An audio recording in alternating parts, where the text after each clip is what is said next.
Sallallahu ala Muhammad. Yang pun dihidupkan senternya, yang tak ada senternya nanti belikan senter.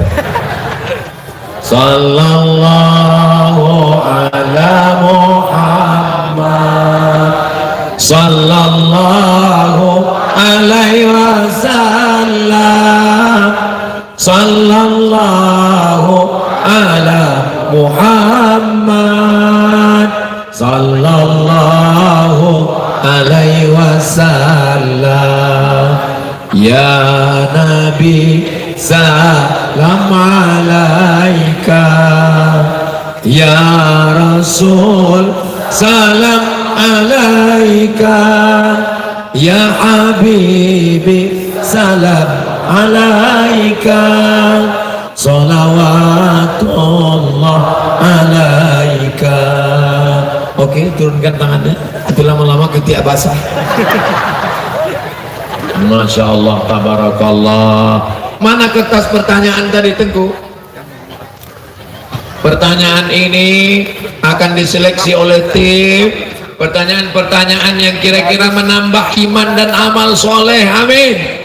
Adapun pertanyaan-pertanyaan yang tak jelas, jawabannya jelas, pertanyaannya tak jelas. Masya Allah, syukur. Jazakumullah khairan. Mak tebal nih, kok nengok tebalnya ini kayaknya as-sholatu khairum minan naum baru selesai. Kasih aja kalau nggak dibaca ya udah. Ada pula struk dari beli-beli di supermarket. Assalamualaikum Ustaz. Waalaikumsalam. Saya ingin bertanya, bagaimana memberitahu suami untuk tidak merokok lagi? Jangan ibu pulang dari pengajian lalu ibu panggil suami ibu mentang-mentang udah ngaji. Sini bang, duduk. Ya ayyuhalladzina maroko. Tak bisa, karena ibu tetaplah seorang ibu rumah tangga, maka ibu pakai lidah orang lain. Pas acara arisan keluarga, ibu bisikkan ke Abu Abi Tengku yang ceramah. Kebetulan Ustadz dari Ikatan Alumni Timur Tengah. Ustadz tolong ceritakan bahaya tembakau ya Pak Ustadz. Dicerita ceramah lah Ustadz itu. La darara wa la dirara. Tak boleh memudaratkan orang lain, memudaratkan diri sendiri. Soalnya tembakau. Aku nih gitu dia. Nah, habis itu khutbah Jumat. Sampaikan ke pengurus, Pak Pengurus, tolong singgungkan sedikit masalah tembakau nih pengurus. Khutbah Jumat, jamaah-jamaah yang dimuliakan Allah, hari ini ada orang yang membakar uangnya, padahal Allah mengatakan innal mubadzirin, orang yang mubazir kanu ikhwana syayatin, saudara setan. Aku juga nih gitu. Jadi dari mulai khutbah Jumat, pengajian arisan keluarga, pengajian di masjid, akhirnya, tapi jangan lupa ada yang lebih hebat daripada pengajian. Doa silahul mu'min. Ibu bacakan Al-Fatihah, bertawassul kepada Rasulullah. Ya Allah, tutupkan pintu hati suamiku ini ya Allah. Tidak sulit bagi Allah. Innama amruhu idza arada syai'an ayaqula lahu kun. Lalu kenapa dibuat Allah begitu panjang ceritanya? Prosesnya. Allah ingin buat ibu dapat nikmat lebih hebat daripada dunia dan seisinya. Ayyahdiyallahu bika rajulan wahidan. Satu orang dapat hidayah karena mulutmu, khairum min humurin na'am, lebih baik daripada seekor unta yang merah. Dalam riwayat lain, khairum minad dunya wa ma fiha, lebih baik daripada dunia dan seisinya. Mudah-mudahan ibu yang risau dengan suaminya merokok segera berhenti insyaallah. Amin ya rabbal. Macam kertasnya ada kartu nama. Apakah boleh bagi kita untuk mengulang hafalan Quran ketika sedang dalam keadaan haid bagi perempuan Pak Ustadz? Mazhab yang paling tua Imam Hanafi, tidak boleh perempuan dalam keadaan haid membaca Quran, memegang Quran, membawa Quran. Mazhab Maliki tidak boleh. Mazhab Syafi'i tidak boleh, mazhab Hambali tidak boleh, tapi ada pengecualian. Mazhab Maliki boleh perempuan yang sedang uzur haid mengulang hafalan an zahri qalbin, dalam hati. Jadi nanti kalau bapak lihat ada ibu-ibu diam aja, itu sedang ngulang hafalan, diam aja. Tanya dulu, ibu hafal Quran? Enggak. Nah, itu berarti sedang memikirkan tagihan. Mazhab Hambali boleh, catatan guru yang sedang mengajar Quran, ustazah sedang ngajar, maka dia boleh, tapi putus-putus. Ya ayyuhalladzina amanu kutiba alaikumus syiyam kama kutiba alal ladzina min qablikum la'allakum tattaqun. Tak boleh baca sekali lurus. Jadi kesimpulannya dari 4 mazhab boleh membaca 2. Yang pertama mengulang hafalan dalam hati, yang kedua mengajar dengan putus-putus tidak nyambung. Adapun selain dari itu tidak boleh baca Quran, tidak boleh pegang Quran, tidak boleh bawa Quran. Izinkan saya bertanya pada malam yang berbahagia ini, apakah kita berdosa jika kita menegur orang tua kita ketika tahu perbuatan yang mereka lakukan salah? Kuntum khaira ummah, kalian ini umat yang terbaik. Kapan kita menjadi umat yang terbaik? Ta'muruna bil ma'ruf, ajak orang buat baik, wa tanhauna 'anil, larang orang buat mungkar. Jadi kalau orang tua kita mabuk Pak Ustadz, orang tua kita main judi Pak Ustadz, orang tua kita ke dukun Pak Ustadz, apakah judi, dukun dan mabuk itu mungkar? Mungkar. Maka kita cegah. Caranya, jadi jangan mentang-mentang udah ngaji, udah tobat, udah hijrah, dekat dengan Abu Abi Tengku Ustadz, pulang ke rumah, munafik, itu ayahmu. Kalau kau panggil dia, hei setan, berarti kau anak.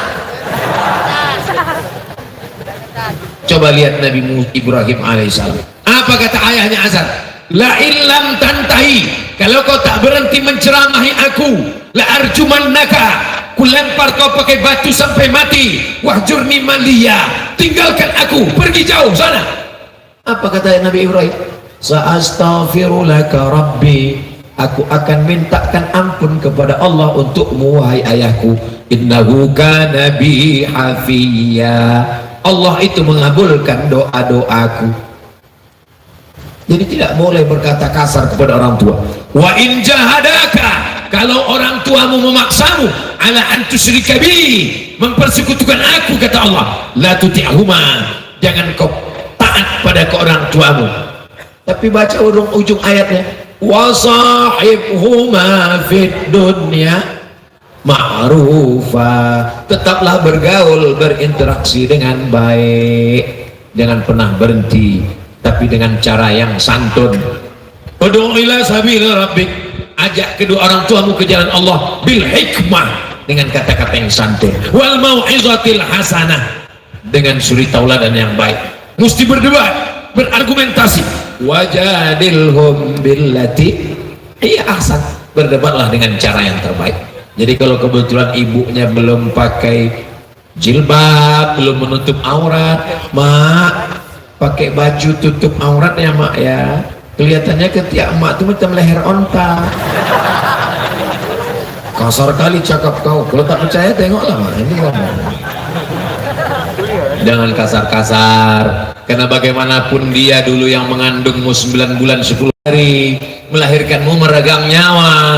Kau gendong dia dari Banda Aceh, Mekah, terus ke Madinah, terus ke Padang Arafah, terus ke Musdalifah dan Mina, tak dapat menembus sekali teriakannya saat melahirkanmu.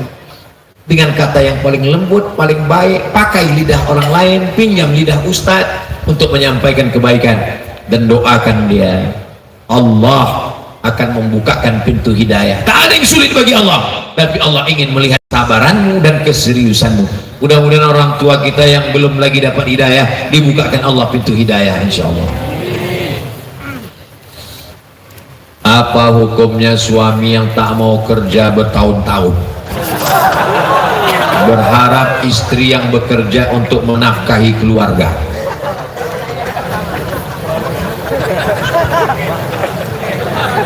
Masih ingat sirat ta'liq? Kalau saya meninggalkan istri saya sekian tahun lamanya atau 6 bulan tidak memberikan nafkah zahir dan batin, maka istri saya datang ke pengadilan agama. Tak ingat saya sirat ta'liq Pak Ustaz? Tulislah di situ www.google.com sirat ta'liq. Tulislah di situ di YouTube, nanti kau dengar bunyi sirat ta'liq. Istri yang tak dinafkahi 6 bulan, maka dia datang ke pengadilan agama, lalu kemudian hakim akan menjatuhkan kalau cukup syarat, karena ditaklikkannya kepada hakim. Tapi ini istri kan solihah baik, tak mau dia jauh dari abang, walaupun tak kerja tetaplah buah hati belayan jiwa Pak Ustaz. Susah untuk berpindah ke lain hati Pak Ustaz. Maka bagaimana caranya menyuruh dia bekerja? Gimana caranya? Laki-laki itu punya 5 kewajiban, kalau tidak dia laksanakan berarti dia meninggalkan kewajiban dosa. Yang pertama, ngasih makan. Ibu udah dikasih makan? Banyak yang belum makan. Yang kedua, memberi pakaian tanpa saya tanya. Saya sudah tahu karena semuanya menutup aurat. Sampai pramugari pun kalau sudah sampai ke Bumi Nangro Aceh Darussalam langsung menutup aurat. Pas sudah keluar baru dibukanya balik. Yang ketiga, tempat tinggal. Apakah ibu sudah dikasih tempat tinggal? Sudah. Yang keempat, pendidikan. Aslinya istrinya di rumah, suami yang mendidik. Tapi karena suaminya pun tak bisa, dibawanya ke masjid Haji Kecik Lumi, dibawanya ke tablik akad pengajian supaya mendengarkan pendidikan. Aku tak bisa mengajarmu, Mam. Dia selalu manggil istrinya Mami. Mami yang ada dalam film Mami Return itu. Aku tak bisa mendidikmu, maka kuawak kau pengajian. Pertama, makan. Kedua, pakaian.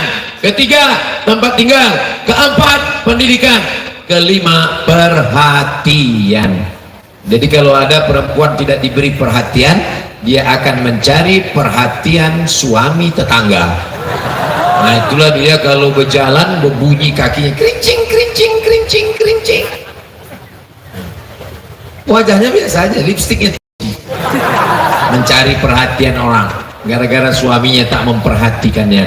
Jadi suami, kalian menjadi suami yang baik, berikan 5 ini. Kita ulang. Pertama, makan. Kedua, pakaian. Ketiga, tempat tinggal. Keempat, pendidikan. Kelima, perhatian. Ibu, ini calon-calon suami yang baik. Kalian punya anak gadis, kasih secepatnya ke sini. Setuju? Aku iklankan tak juga laku, kalian talah. Pulang dari sini cepat sebelum orang ini berubah pikiran. Mau sampai duha ini. Ustadz, kami tanya bagaimana orang yang selalu melakukan kebaikan, selalu beribadah, taat kepada Allah, selesai masalah. Apalagi? Tapi masih melakukan dosa. Ini namanya STMJ, sholat terus, maksiat jalan. Orangnya selalu melakukan kebaikan, selalu beribadah, sholat, puasa, taat kepada Allah, tapi masih melakukan dosa. Dosanya apa? Pacaran. Ya Allah, barokah jamaah yang hadir malam ini, lebih 40 orang, lebih 400 orang, lebih 4000 orang. Mudah-mudahan semua pacaran putus. Yang pacaran putus. Udah selesai. Insya Allah berhenti, dia tak dosa. Apalagi dah putus. Laki-laki perempuan pacaran, jalan sana jalan sini, jalan sana jalan sini, gembong masuk angin. Yang rugi laki-laki apa perempuan? Yang muntah laki-laki apa perempuan? Yang hamil laki-laki apa perempuan? Yang meregang nyawa melahirkan anak laki-laki apa perempuan? Yang malu laki-laki apa perempuan? Masih mau pacaran? Bodoh. Udah begitu hancur babak belurnya mau juga lagi pacaran. Orang ini ya enak, apalagi playboy cap tupai. Lompat sana, lompat sini, lompat sana. Habis anak orang macam pokok kelapa dibuatnya. Habis pokok kelapa tuh lubang-lubang, lubang sini, lubang sana. Apalagi playboy cap gayung, cedok sana, cedok sini, cedok sana, cedok sini. Kalian laki-laki nih kan, kalian akan menikah dengan perempuan dan anak kalian nanti akan anak perempuan. Ustadz, aku laki-laki, aku laki-laki, adikku laki-laki, anakku laki-laki. Mizian Hazik Abdillah, yang kedua Sami Ahmad Misbahi Ibadillah, laki-laki. Kenapa tak perempuan? Mana aku tahu?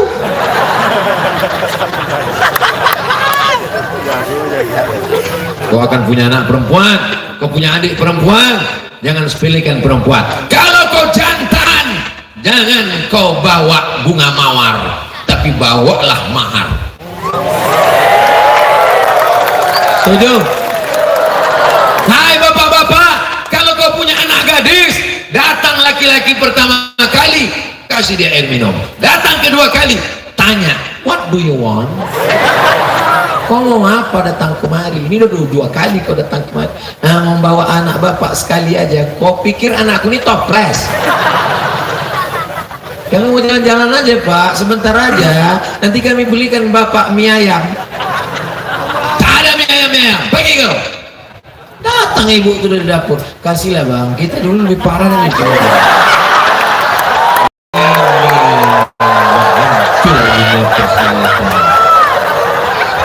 Alhamdulillah, menjadi orang Aceh itu nikmat. Kenapa?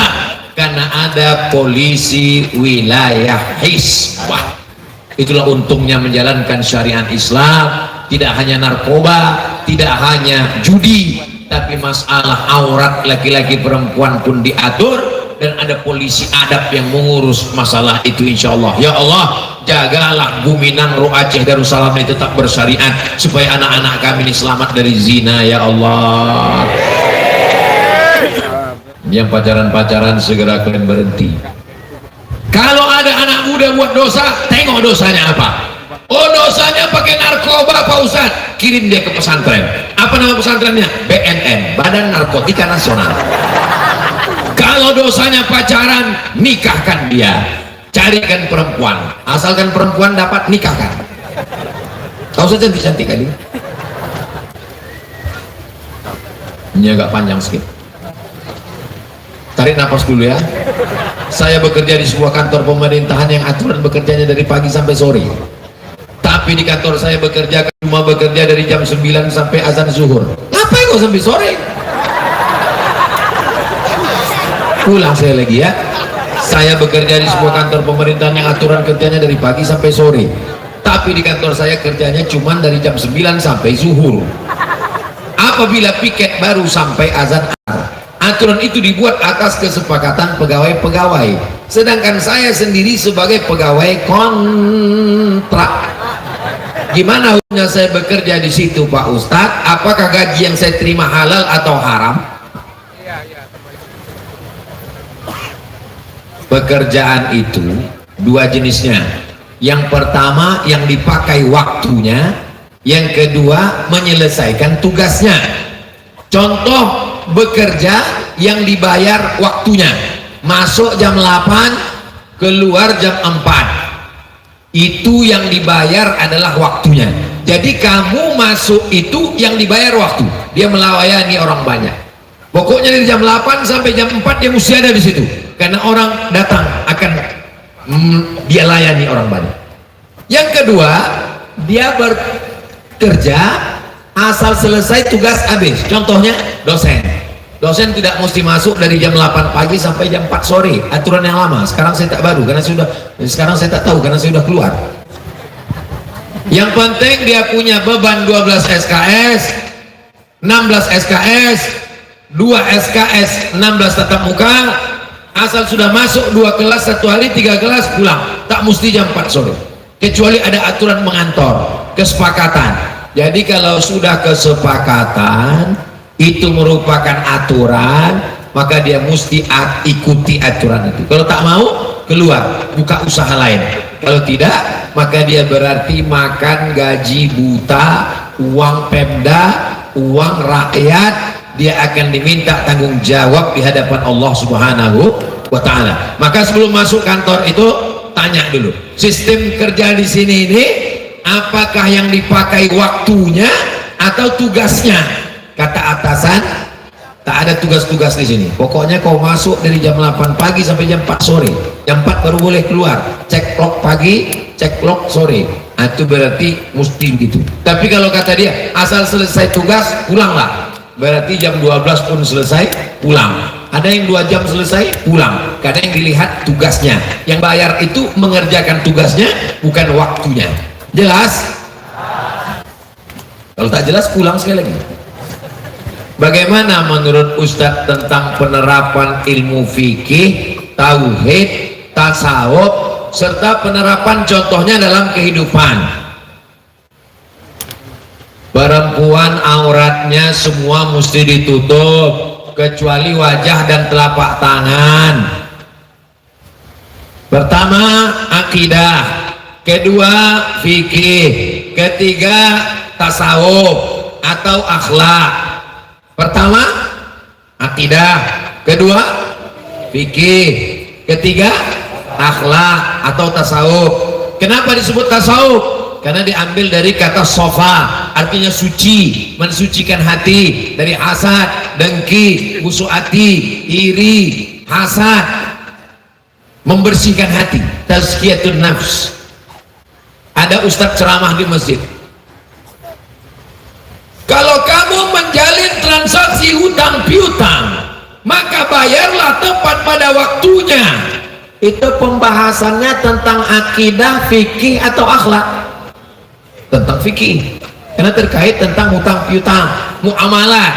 Ada ustadz ceramah, Allah itu mengetahui segala perbuatan kita, walaupun kita berada di dalam toilet, kamar mandi berbuat dosa sebesar ujung rambut, sebesar ujung pisau, sebesar ujung jarum, sebesar tapak kaki semut yang hitam di tengah malam yang gelap. Ini masalah akidah, fikih atau akhlak? Akidah.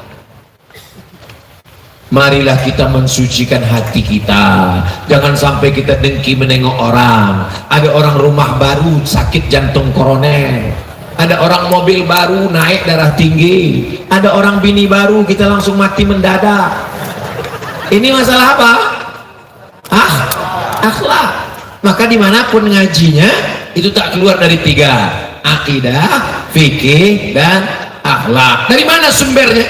Dari hadis Jibril, akhbirni anil iman, anta syahada alla antu minabillah wa malaikatihi wa kutubihi wa rusulihi wal yawmil akhir wa bil qadari khairihi wa syarrihi.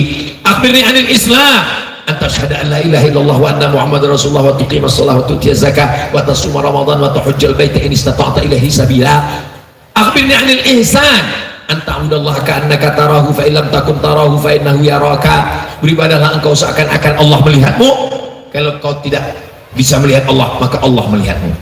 Itulah penerapan dan konsep 3: iman, Islam, ihsan, akidah, fikih, dan tasawuf.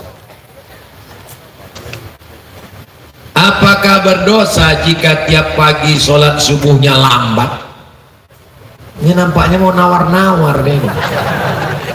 Mana siapa yang tidur walam yusalli sampai kelewatan tak sholat subuh, balas syaitanu fi udhunih, setan kencing di telinganya. Allah masih sayang tak nampak tulisannya. Kalau Allah tak sayang disingkapkan Allah hijab, tertulis ini WC setan. Maka jangan sampai tidak sholat subuh. Jam itu di setel. Di Aceh sholat subuhnya jam berapa? Jam 5, astel jam 5. Saya alhamdulillah walaupun udah tua, itu jam kalau udah berbunyi pasti saya bangun. Kecuali kalau saya datang pulang lembur pengajian dari luar kota jam 3. Kalau udah jam 3 pulang saya tak tidur lagi. Bagus saya tunggu azan subuh. Karena kalau saya tertidur nanti terlewat sholat subuh.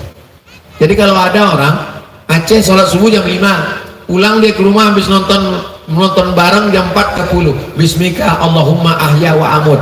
Itu bukan tidur, memang saja tak mau sholat subuh. Bangun jam 8 sholat subuh.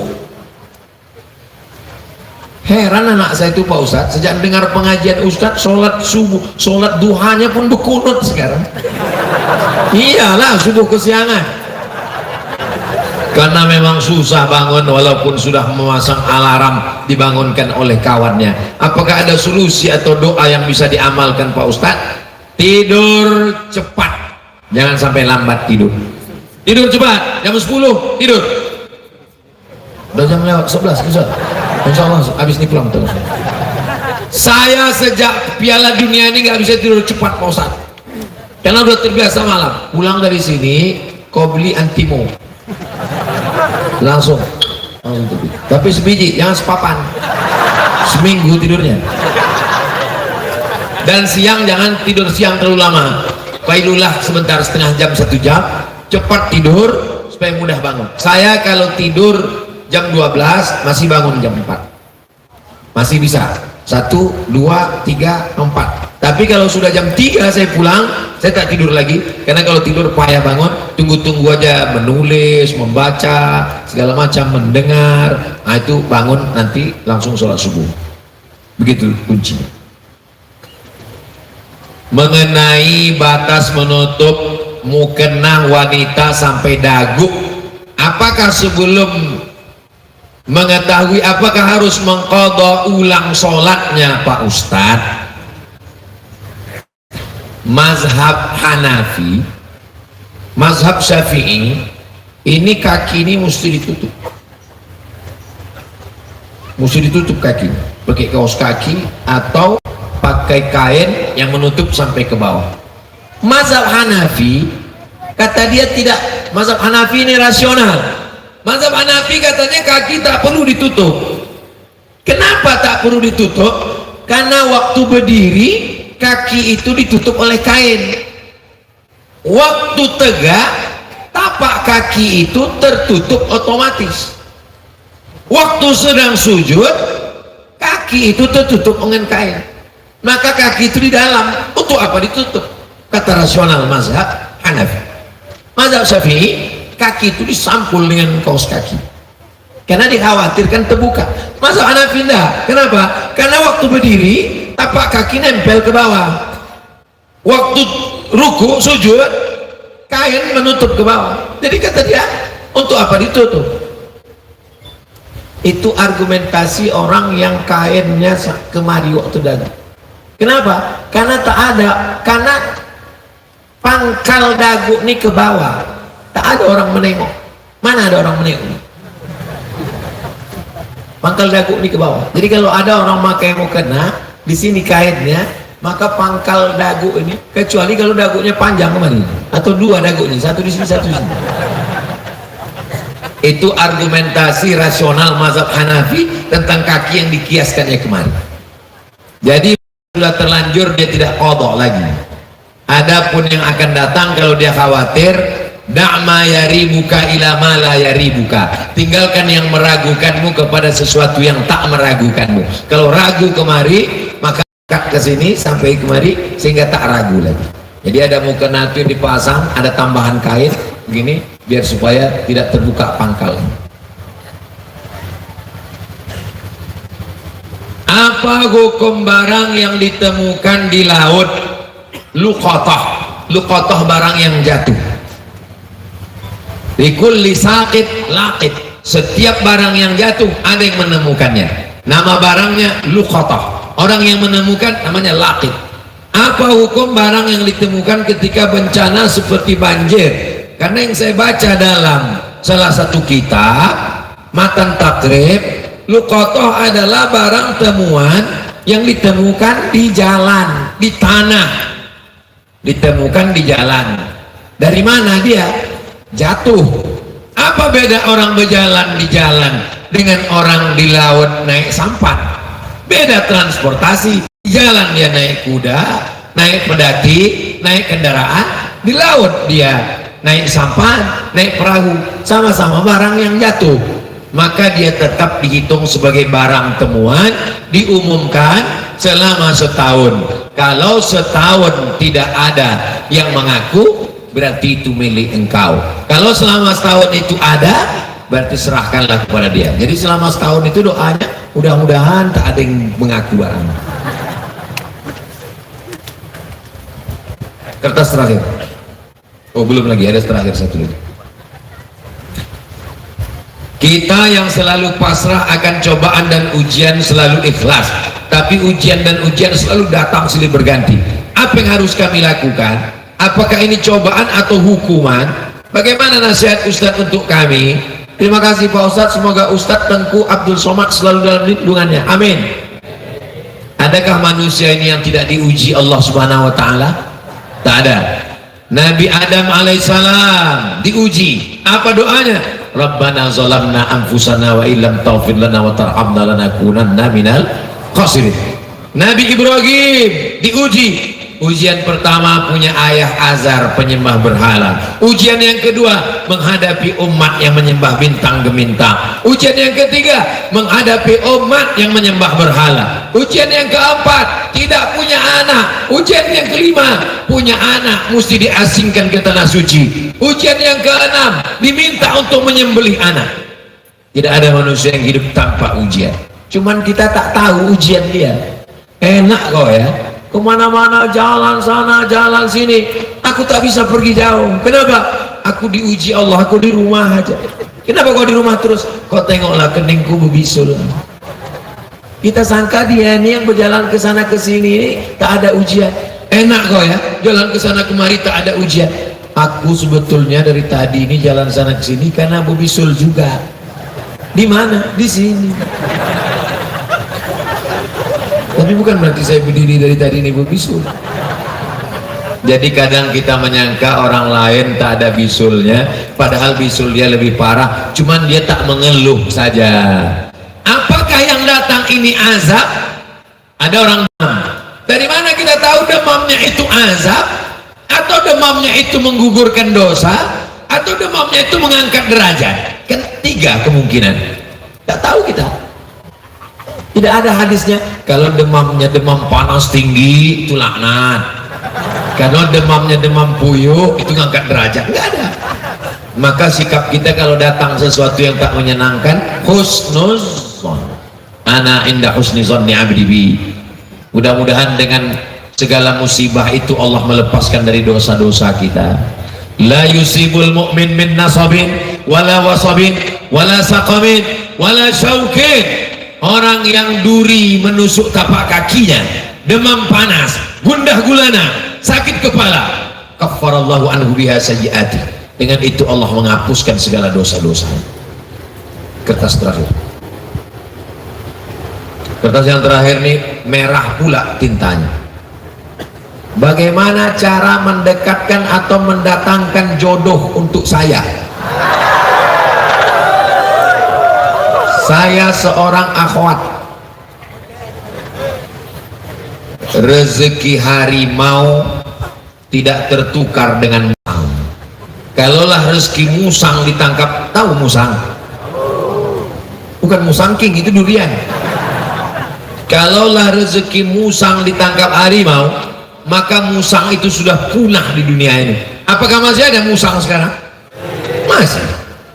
Kalau musang itu rezekinya diambil harimau, karena harimau lebih cakarnya lebih tajam, karena harimau lebih kuat, lalu dimakannya rezeki musang, maka sudah lama musang itu punah. Namanya musang saurus. Buktinya harimau tetap ada, musang tetap ada. Itu bukti bahwa rezeki sudah dijamin Allah Subhanahu wa Ta'ala. Apa kata Imam Al Hasan Al Basri? Alimtu anna rizqi la ya'khudhuhu ghairi. Aku tahu rezekiku tak akan mungkin diambil orang. Fatma'anna qalbi, maka hatiku pun menjadi yakin. Rezeki kita tak akan mungkin diambil orang. Rezeki kita mesti kita yang mengambilnya. Kalau kita Ahlussunnah wal Jamaah, kita yakin rezeki itu punya kita dan kita berusaha untuk mengambilnya insyaallah. Jadi calon suami kalian tak akan mungkin diambil oleh tetangga kalian. Amin. Malu pula orang yang mengambilkan. Jadi tak ada rezeki yang tertukar. Rezeki itu lebih tahu alamat kita, daripada kita mengetahui rezeki kita. Begitu yang disebutkan dalam hadis Nabi Muhammad sallallahu alaihi wasallam. Tapi jangan gara-gara ini lalu kita menjadi jabariyah. Kalau ditanya gimana, ada ingin menikah, serahkan pada Allah. Ini bukan ahlus sunnah, ini ahlul bid'ah, namanya jabariyah. Sedangkan ahlus sunnah ada ikhtiar. Di sini ada ustadz ketua ikat, ada alumni Azhar yang baru pulang, cerdas, S2, hafal Quran, udah nikah. Ada yang masih lajang, temui Ustadz Tengku Fadil. Tengku Fadil, ada tak stok-stok yang lama pun tak apa-apa. Temui Ustadz Tim Uas, Ustadz Nazar, ada tak yang second pun tak apa. Itu ada ikhtiar dan usaha. Boleh seorang wali menawarkan adiknya, anak gadisnya, ditawarkan, besok kau datang ke rumah ya, ini aku mau jumpakan sama adikku. Datanglah kalian ke rumah abang ini. Habis itu disuruhnya lah adiknya keluar. Keluar dia bawa teh manis.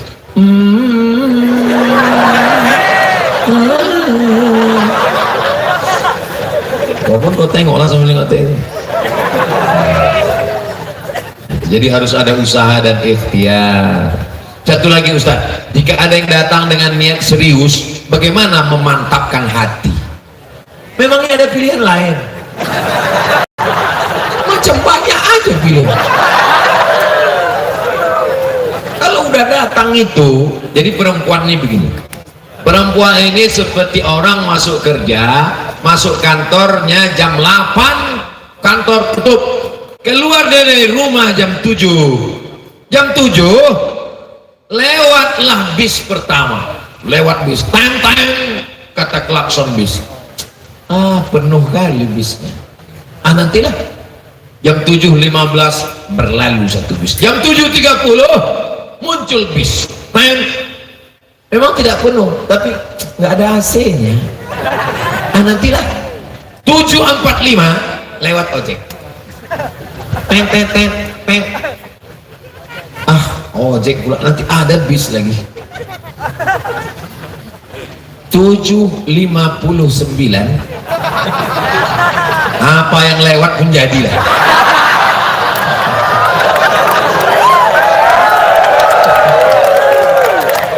Macam paham aja. Jangan banyak pilih, nanti terpilih-pilih, tilih tebu, terpilih bukunya. Makanya dalam hadis yang kalian pilih itu kata Nabi cuma 2 saja. Idza ja'akum man tardawna dinahu. Perempuan-perempuan, kalian punya wali, ayah kalian, datuk kalian, abang kalian, adik kalian, paman kalian. Kalau datang laki-laki meminang anak keponakan cucu kalian, 2 saja. Tardawna dinahu, baik agamanya, wa khuluquhu, baik akhlaknya, fazawwijuhu, nikahkan dengan dia. Kalau tak kau nikahkan, takun fitnatun fil ardi wa fasadun arid, akan terjadi fitnah wa fasadun arid, kerusakan. Memilih laki-laki sifatnya 2, baik agamanya, baik akhlaknya. Memilih perempuan sifatnya 4. Tungkahul mar'atu li arba', perempuan itu dinikahi karena 4. 5 liha, karena kaya raya. Wali hasabiha, karena keturunan darah biru. Wali jamaliha, karena cantiknya, putihnya, tingginya, semampainya, rambutnya ikal, bak mayang terurai. Wali diniha, karena agamanya. Fasfar bidzatid din, pandang yang keempat karena agamanya. Karena kalau kau nikahi karena hartanya, harta binasa. Kau nikahi karena darah birunya, dipecat darah birunya. Kau nikahi dia karena cantiknya, perempuan bunga. Bunga itu sifatnya kembang, cantik, harum, semerbak, lalu kemudian dia pun akan layu. Satu-satunya bunga yang tak layu cuma satu, bunga plastik. Makanya banyak perempuan itu sekarang mukanya kresek semua isinya. Hidung kresek, dagu kresek, pipi kresek. Semua dicukur, semua disulam. Dulu kita tahu sulam kain, ini bibir disulam, mata disulam. Bangun tidur kusut semua. Assalamualaikum Ustaz Sawan. Waalaikumsalam. Dulu Ustaz ceramah, kata Ustaz perempuan itu dinikahi 4. Karena hartanya, karena bangsawannya, karena cantiknya, karena agamanya. Tolong Ustaz carikan saya yang ada 4-4-nya Pak Ustaz. Kalau ada empat-empatnya ngapa aku kasih ke kau?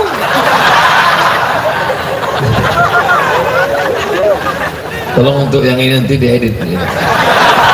Bahaya emang. Masya Allah, tabarakallah. Kita mulai tadi jam 9:30, sekarang sudah jam 11:15. Inilah ceramah Abdul Somad terpanjang hampir 2 jam. Wallahu Akbar. Masya Allah, tabarakallah. Di akhir majelis yang mulia ini, mudah-mudahan yang disampaikan tadi kita amalkan bersama, terutama yang menyampaikannya insya Allah ala hadhihi niyah, untuk niat yang baik-baik ini. Mudah-mudahan yang belum berjodoh diberikan jodoh yang baik-baik, diberikan keturunan penghafal Quran. Nangru Aceh Darussalam dijadikan baldatun thayyibatun wa rabbun ghafur, diberikan suami yang berhenti merokok, yang berhenti berzina, yang berhenti buat maksiat, yang belum bekerja diberikan semangat bekerja mencari nafkah. Ala hadhihi niyah, untuk niat yang baik-baik ini. Al-Fatihah. A'udzubillahi minasyaitonir rajim. Bismillahirrahmanirrahim. Alhamdulillahirabbil alamin. Arrahmanirrahim. Maliki yaumiddin. Iyyaka na'budu wa iyyaka nasta'in. Ihdinas siratal mustaqim. Siratal ladzina an'amta 'alaihim ghairil maghdubi 'alaihim waladdallin. Amin. Allahumma shalli ala sayyidina Muhammad wa ala ali sayyidina Muhammad.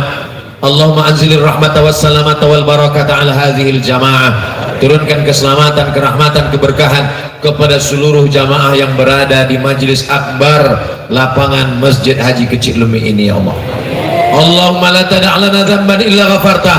Pulang kami dari majlis ini dalam keadaan bersih dari dosa, wala dainan illa qadaitah. Lepaskan kami dari hutang piutang riba, wala maridan illa syafaitah. Ada di antara kami yang sakit, angkat penyakitnya, sehatkan ya Allah. Wala mayyitan illa rahimtah. Yang sudah meninggal dunia, lapangkan kuburnya, selamatkan dari azabmu ya Allah. Wala hajatan min hawaijid dunia, segala hajat dunia, hajat akhirat baik bagi kami tunaikanlah ya Allah. Wala aziban illa zawajta. Yang belum menikah, jumpakan dengan jodoh yang baik-baik. Wala raghiban illa anjabta. Yang belum punya keturunan, berikan keturunan anak yang soleh dan soleh.